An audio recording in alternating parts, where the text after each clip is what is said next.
Nonsense ideology that claims the impossible. That individuals can change sex through self-declaration. That claims it is possible to be born in the wrong body.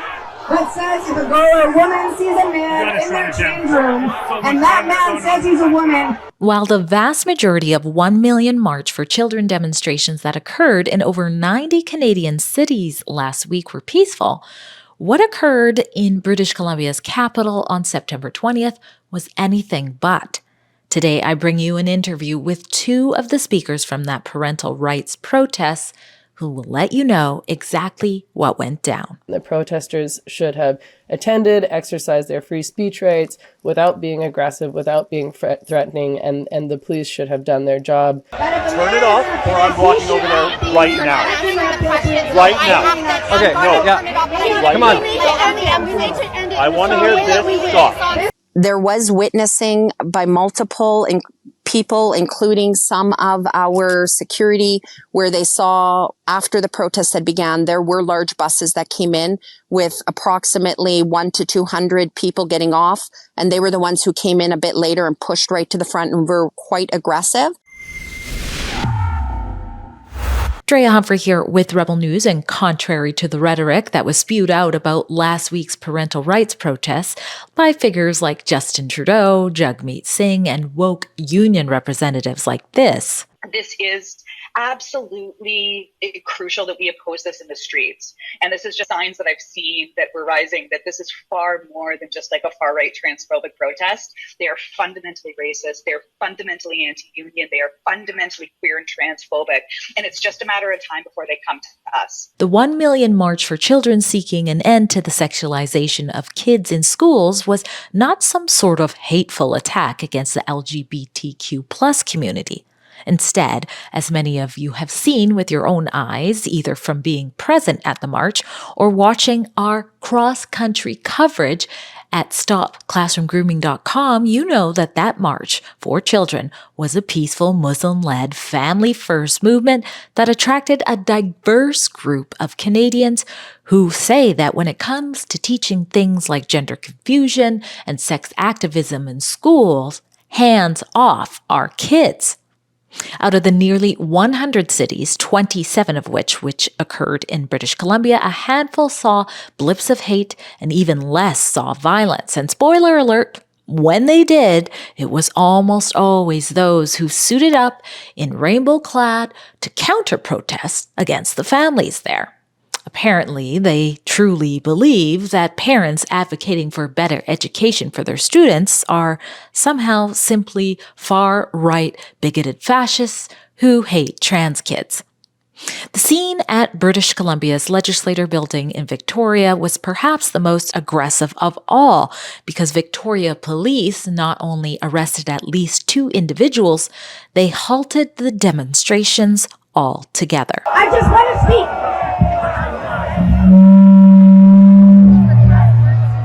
It's off or I'll take it. Okay, yeah. Dave! Kill it! It's off. Well, I was invited to be the MC as well. I did some consultation in the organizing. The atmosphere was, there were about 2,500 people there. However, the protests for the 1 million march we were about 200. So we were grossly outnumbered with 2,000 plus anti-protesters there. The atmosphere there was chanting. There was, Trans Lives Matter. We began with a little bit of music, some speeches that the protesters have began to get louder. Then after the first introduction by one of the organizers, I then took the stage as the MC and I went into my speech. At that time, I'm going to say it felt still. There was chanting, but there became a hush and people were listening. They were listening to what I was saying. They were hearing. There was times that it rose and it went back down. And then there was a shift that took place when a larger group of anti-protesters had come in and pushed their way to the front. And that's when it got extremely loud and extremely aggressive. There was no longer those who had been listening, who were there to counter-protest, now got pushed to the back. those who were still gathered were in the front. It began to surround us. We were completely horseshoed in, those who were gathered for this event. And we remained peaceful. We remained calm. We continually embodied that, why we were there and what the messaging was. They began to break the crowd barrier. The police at that time told those who were saying, you're letting them through. They were saying, we can't hold them back. There's too many. The police then came to the front and were holding our security zone.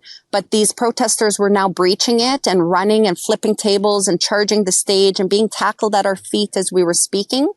And then that is when, Megan, you then took the stage and began your speech. And then that's when the police then said that the aggression and the violence had risen too quickly and that they no longer could ensure our safety. Turn it off or I'm walking over there right now. Right now. Okay, no, yeah. Right Come on. I want to hear this stop. I've been doing this work for a long time. I've been speaking out against gender identity ideology in Canada since around 2016, earlier really in a feminist movement. This debate was happening in the late 70s and 80s, and radical feminists were like not having it at all. Like, it's only recently that all these so-called feminists started to come around and say trans women are women. And I am always afraid, and there are always threats, and there are always violent protesters, and there are always concerted attempts to shut down our events. So we can't back down. We have to feel afraid and speak anyway, and if we didn't, we wouldn't speak at all.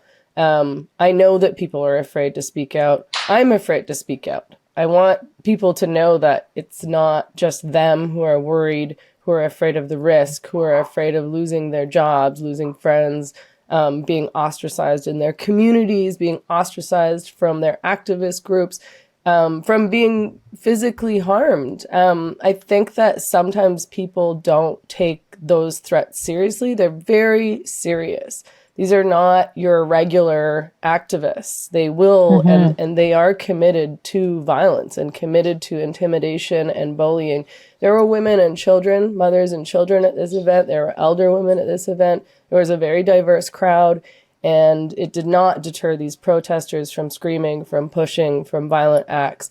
And so, of course, I'm going to go forward and speak. It was scary, but my approach is to kind of block that out and to say what I want to say and say what I need to say to empower and galvanize others to feel they can speak out and speak their truths and exercise their free speech rights. What do we know, if anything, about who organized that many counter-protesters to come and some who were violent? If you don't mind, I'd like to give a little bit of voice to that. So I did have the opportunity to speak to some of the local organizers within our community whom had been approached by the transgender community, asking them to stand with them. And so they helped organize locally across the islands in our communities from the LGBTQ+2 communities. Now, some of us had attempted to have conversations in a sense of saying, let's all just hear each other. Let's come together and hear each other. However, there was witnessing by multiple people, including some of our security, where they saw after the protest had began, there were large buses that came in with approximately 100 to 200 people getting off. And they were the ones who came in a bit later and pushed right to the front and were quite aggressive. There is speculation, and I do want to be clear that it is speculation, whether it was from the leaked video with the union workers whom were going to be dispatching their rapid response team, the Flying Squirrels, previously known. There was speculation on whether or not this was the rapid response team or whom these individuals were, but they were not there in service to community to hear. They were there just only to disrupt at all costs and aggressively and violently, even though there were children in the crowd. If we stand up to the bully will decide what to do. They will fight, fright, or flight, fight, or fright.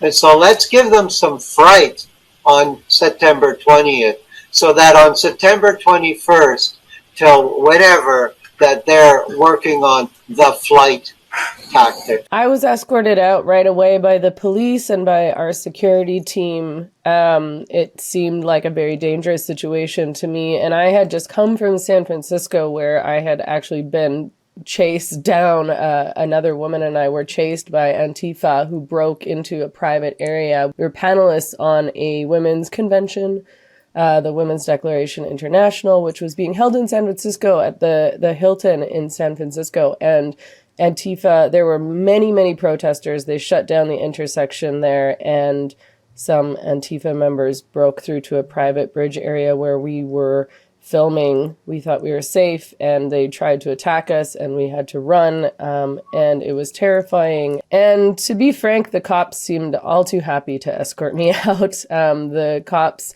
as Serena was saying, shut down the event halfway through my talk. We were barely into our event. We didn't get to have our march. I was extremely frustrated at the police response. I realized that they were outnumbered and that they seemed nervous, but they should have been prepared for this, and they should have done a better job in protecting us and protecting the attendees, protecting the mothers, the children, the elders. It was way too scary for people attending, and it should not have been. The protesters should have attended, exercised their free speech rights without being aggressive, without being threatening, and the police should have done their job in ensuring safety, and they didn't. So I did leave because of these real safety concerns, but it was disappointing. Now, Serena, throwing it to you. You had a little bit of a conversation with the police on the best way to get people out safely. Tell us a bit about that. Absolutely. So what had happened was when the organizers pulled me aside and said they're pulling the plug on us, they were just cutting it, and Megan was up there and they were going to pull the plug. And I got up there to make an announcement to try to let the crowd know. At that moment, they'd pull the plug. The police it was done. And I said, I looked out at the crowd and I could see that our approximately 200 small crowd was completely horseshoed in by over 2,000 anti-protesters. And I said, this isn't safe. If it's not safe for them to be here, then how are they going to get out? We can't let them go through the crowd. That's not safe. And he said, I don't know. And I said, you have a responsibility to this community, and so do I. I said, I'm not leaving till they're out. There are children in that crowd. I got them to turn the microphone back on once again. I got them to create a corridor with the police so that they could get the people from the front with the women and the children and the elders to come out and through so that they can have a clear exit, a safe exit out instead of going through the crowd. And they utilized that. I went down. I thanked them for coming. Some were reluctant. People were confused. They didn't know what was going on. They didn't want to stop, but many were afraid.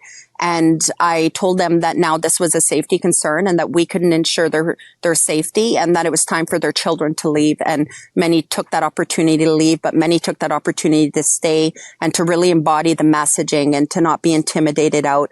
And that is then when my security team said to me, those who have left. We can't ensure your safety anymore. Now we need to get you out. And that's when we went to go leave. As I did go to leave, there were those who had come in the front while I was speaking who had been intimidating. Now we're at the back and were trying to approach me. And so my team just said, go, and got me out of there. And I was told to leave the city, in which I did. What is your advice for people who want to take up this fight, but now they're like, oh, it might be crazy to do so? We were outnumbered in Victoria, but across Canada, we were not outnumbered. Across Canada, we saw tens and thousands of Canadians come out and peacefully protest and to peacefully push back against these government policies, against SOGI, against gender identity ideology being taught in school. I heard that there were 5,000 in Ottawa. I heard that there were 2,000 in various other cities, including Montreal, Vancouver, Calgary, Edmonton, all sorts of little towns, Vernon across Canada, Nanaimo.